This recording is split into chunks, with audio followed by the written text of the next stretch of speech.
KTV RK news కి స్వాగతం. రాజనగర నియోజకవర్గం నుంచి స్వతంత్ర అభ్యర్థిగా బీర్వా గుర్తుపై పోటీ చేస్తున్న అంబేద్కర్ ఆశయ సాధకుడు బర్రె ఆనంద్ కుమార్ ప్రచారానికి ప్రజల నుంచి మంచి స్పందన లభిస్తుంది. ఆనంద్ కుమార్ తరపున ఆయన తల్లి బర్రె మరియా, భార్య మాజీ కార్పొరేటర్ బర్రె అను హెలినియా సీతానగర మండలం కోనవరం గ్రామంలో ఇంటింటి ప్రచారం విస్తృతంగా నిర్వహించారు. కరపత్రాలను పంపిణీ చేశారు. వీరి ప్రచారానికి జన నీరాజనం పట్టారు. బడుగు బలహీన వర్గాల ప్రజలు ఎక్కువగా నివసించే ఆ ప్రాంతాల్లో అను హెలినియా, బర్రె మరియా ప్రతి ఇంటికి వెళ్లి ఓటర్లను కలుసుకుని 10వ నంబర్ బీర్వా గుర్తుపై ఓటు వేసి ఆనంద్ కుమార్ ను గెలిపించాలని విజ్ఞప్తి చేశారు. తమ సమస్యలపై పోరాడుతున్న ఆనంద్ కుమార్ ను ఈ ఎన్నికల్లో గెలిపించుకుంటామని గ్రామ ప్రజలు, ముఖ్యంగా మహిళలు ఎదురొచ్చి చెప్పడం విశేషం.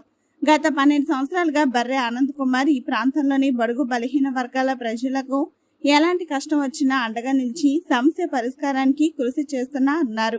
దీంతో ఈసారి ఆనంద్ కుమార్ కు వారంతా మద్దతు ఇస్తున్నారు.